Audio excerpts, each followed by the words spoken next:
Hey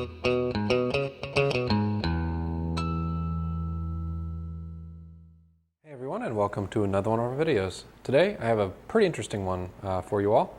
I have a LED light review, but not a light bulb, not a light strip, nothing along those lines. I have an LED floodlight. So I picked these up off of Amazon pretty recently, and the reason being is that I live in Arizona where it's very, very hot. So in general, it is so hot during the summer during the day that I do not feel like washing my cars. And being a car enthusiast, if you watch the channel and you've watched it for a long time, you know I'm into cars and build them and modify them and do all sorts of things. That's a problem. So what I decided to do is try out some LED floodlights that I can put at the end of my driveway, combined with some very bright LED lights that I already have on the front of my house, and see if these will allow me to wash a car at night. Because at least at night, the overnight low is down to roughly 80 degrees during the summer. During the day, for example, for this entire coming week, it's going to be about 110 degrees every day. So don't really want to wash a car whenever it's that hot and it's relatively humid, and also don't want to wash a car when it's 100 degrees or even 95 degrees. So if I can do it at night with some lights, putting out some light for me to be able to see, then that's fantastic. So these are from a brand called ONFORU.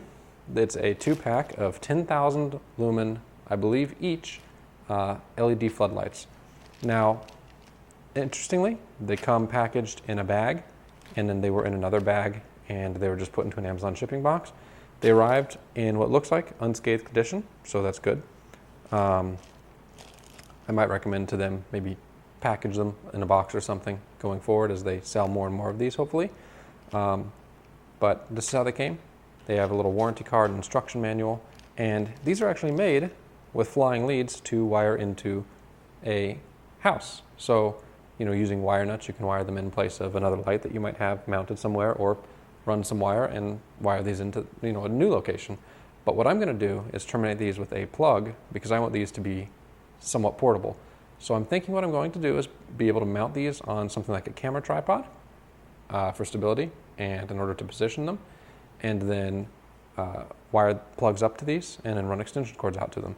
Should be relatively straightforward. I haven't gotten the plugs yet. I'm going to check at Home Depot and see what I can find there, cross-reference with Amazon, my favorite shopping source, as I'm sure a lot of you can tell, who watch regularly, and see what I can find, figure out the best solution there, and move forward from there.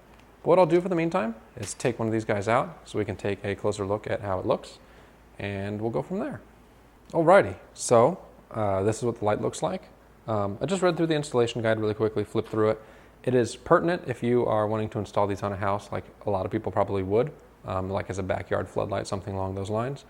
But for my use case, the instructions don't really apply, because it talks about mounting the little lower bracket down here to a wall and what size hole you need to drill and mounting in a stud and things like that.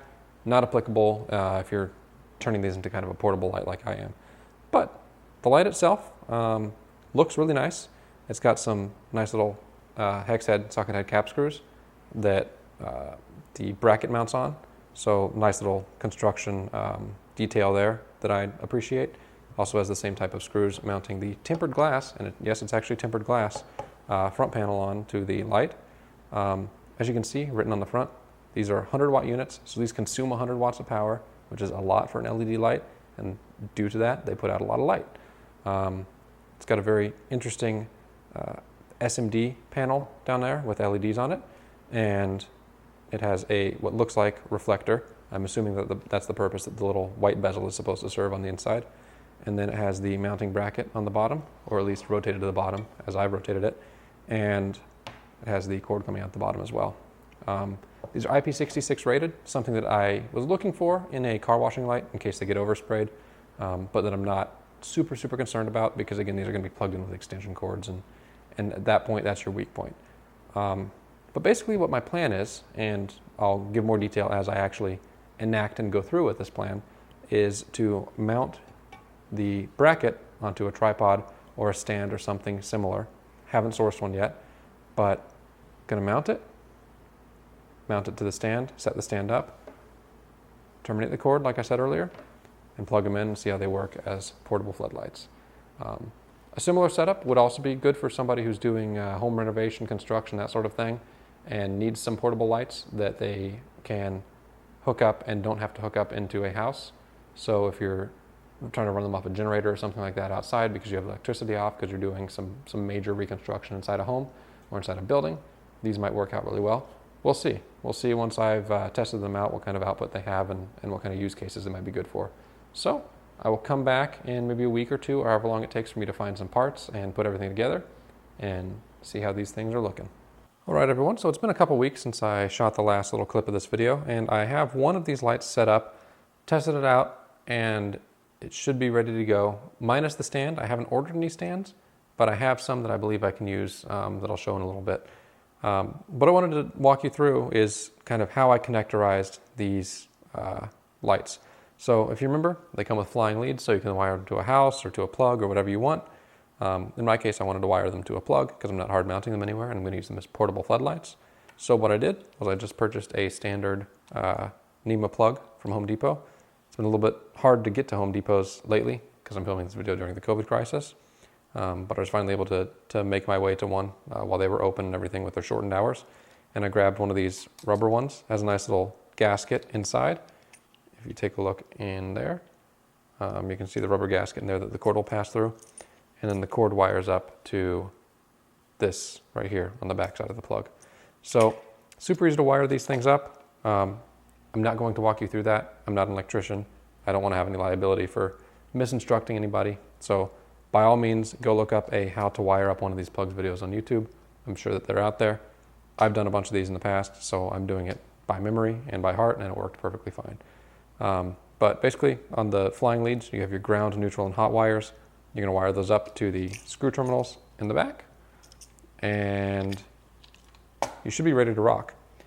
Now, you could install an inline flip switch or something like that as well to be able to turn these lights on and off easily. I'm just using the plugs, I'm hardwiring them, and I'm going to run extension cords like I mentioned before to these lights whenever they are out in my driveway. Again, I'm planning on using these for car washing. So I'm going to just run the extension cord out, plug it in, they're going to be on, and then they're going to turn off whenever I unplug it. Super, super simple setup, less points of failure for me. That's just the way I want to do it to make it easy. So I'm going to go ahead and get this other light wired up, test it out as well, make sure that it works properly. And I will go and see about getting these mounted on some stands and see what I can make happen. So I have the light here mounted on a stand. This is one of the stands that came with some softbox lights that I have that I use for filming and that sort of thing.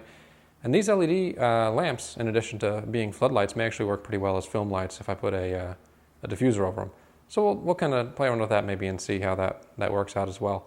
What I'm going to do now that I have it mounted, and you can see an outlet right behind it, is go ahead and plug it in and light up a little part of my kind of breakfast nook as well as my living room for you. So you can see just how far the light throw and how bright the light output is from these things. It's pretty darn impressive. So we'll take a look at that in just a second. I have the light set up. I have the camera set up. I turned the ISO all the way down to 100 just to make it a little bit darker in here. It's daytime. It's a little bit of an overcast day. I don't have any ambient lights on inside. All I have is natural light coming in through some windows and whatnot. So it's a little bit darker on the camera than it looks in real life, but I think that'll accentuate kind of how bright this light is. So you can see I have a wall with some light switches to the left side of the screen. That's about 8 feet away from the camera, 10 foot away from the camera, somewhere around there. And then way off in the distance, you can see some chairs and some furniture, that sort of thing. That's 30, 40, 50 feet away, somewhere in that range, just to give you a rough idea. So I'm going to go ahead and plug in the light. And voila. You can see the wall closest to us immediately lights up, and you can definitely see a pretty darn big increase in light output towards the far end of the spectrum, so further away from us as well. You can see some of the furniture light up with the light being cast on it. You can see some different shadows move around and that sort of thing just because of the light coming from a different angle. But it is some seriously, seriously bright light that these things put out. So I'm going to go ahead and unplug this, get everything unset up, put it aside until I'm ready to wash a car. But once I'm ready to rock and roll on cleaning something up outside at night, I'm going to bust these things out. Got both of them mounted on stands now and see how they perform. Alrighty, so change of plans with the lights. I kind of tested them out outside and came to the quick realization that while they would work perfectly to light up my driveway and everything, the fact that my driveway is next to the street and the fact that these lights are very, very bright are two things that may not go very well together for drivers maybe driving by my house or something at night. Could create an unsafe situation for sure, because these things are pretty darn bright and blinding whenever it's dark outside. Even whenever it's light outside in the house, definitely these things are very, very bright, but it's even more pronounced at night. So, car wash light idea didn't exactly work out, but as I mentioned in a previous clip, I mounted these to the kind of tripods or stands that my softbox lights that I use for filming came on. And I came up with the idea of trying them out for filming, and it looks like they work out really, really well. I don't have any diffusers on these lights right now. The softbox lights that I used to use obviously would have a diffuser on the front to diffuse the light from the big CFL bulb that's inside them. And these two LED lights not only use less power than those CFL bulbs, but put out an incredible amount of light, and without any diffusers, actually diffuse it pretty darn well. So kind of in front of us right here, I just have a couple different items so you can see how shadowing and everything works. On the left-hand side, I have just my tripod head mount on a camera slider. I use this to take some beauty shots every now and again for different videos that I'm filming. And over here I have a box for a watch that I'm going to be reviewing at some point on the channel here in the near future. So stay tuned for that. But just to kind of illustrate what kind of lighting you can expect and what kind of detail you can expect out of these lights. You can see as far as shadows go, that's the reason I use the camera slider. There's obviously going to be shadowing underneath it because it stands up off the surface, and it's not too bad at all. If I move the slider back and forth, you can see kind of underneath the box, whenever you have two shadows start to overlap, they start to get dark. That's just the nature of filming and lighting. But overall, these things work really, really well for studio lights or film lights, at least for lighting up tabletop setups. I haven't tried them for any kind of large green screen setup, anything like that, but that's not something that I do very often, and I haven't done that in years anyway. I wouldn't necessarily use these for that because they're not color calibrated. I don't know how well they would work for anything of that sort, but for lighting up a tabletop like what I have right here, they work really, really well. So I think that's what I'm going to use these things for. They are a lot more compact than softbox lights, which is the big reason why I want to use these over the softbox ones that I normally do. Huge difference in size. They weigh a little bit more, so the stands are a little bit more tippy. Can't necessarily get them up as high, but with the light output and the way that these diffuse the light, I don't really see a need for that. I have these ones set at about 6 foot high, about the same height as myself, and they are lighting up just fine on this tabletop, which is standard countertop height, 3 foot and change. So I think that these things are going to work out really well for the application. So even though I didn't get to use them for my intended purpose, they still seem to work really, really well. The one thing that I will note is the fact that for studio lights, the cords are incredibly short. I had planned, whenever I was using them for car wash lights, for that and didn't care because I would need to use extension cords anyway. With these, I don't think I'll replace the cords. I'll probably just buy a couple dedicated extension cords for them. But something to note if you happen to want to buy them for that application. But overall, I'm really happy. You can see the light output is phenomenal. Just a quick demonstration before I sign off the video. I want to unplug these guys so you can see the difference in light. Yeah, that's a big difference. You can barely on the screen see the outline of the stuff that I'm shooting right now. I have my camera on ISO 100, everything's super tightened down for bright situation, and I'm filming right now in my kitchen, fairly late at night, no ambient light from outside or anything coming in, just a few lights kind of around the house lighting up stuff in the background, but other than that, not a whole lot going on. Again, these things seem to work really well. I'll keep you updated on longevity. I'm hoping it's fantastic. Being LED lights, they should be.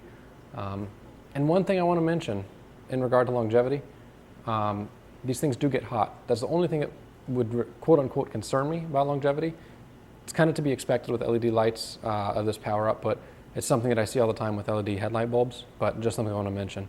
The case design is aluminum and it's finned on the back to act as a heat sink, so I don't think it's going to be an issue, but we will see going forward because I definitely plan to use these a lot more than my softbox lights. I had planned to use those ones a lot whenever I first bought them, Didn't realize kind of how big they are in a home studio situation, so didn't use them as much as I planned to. With these ones being as much smaller as they are, I think I'll definitely use these a lot more. So with that, I want to thank you all for watching. Let me know if you have any questions in the comments below.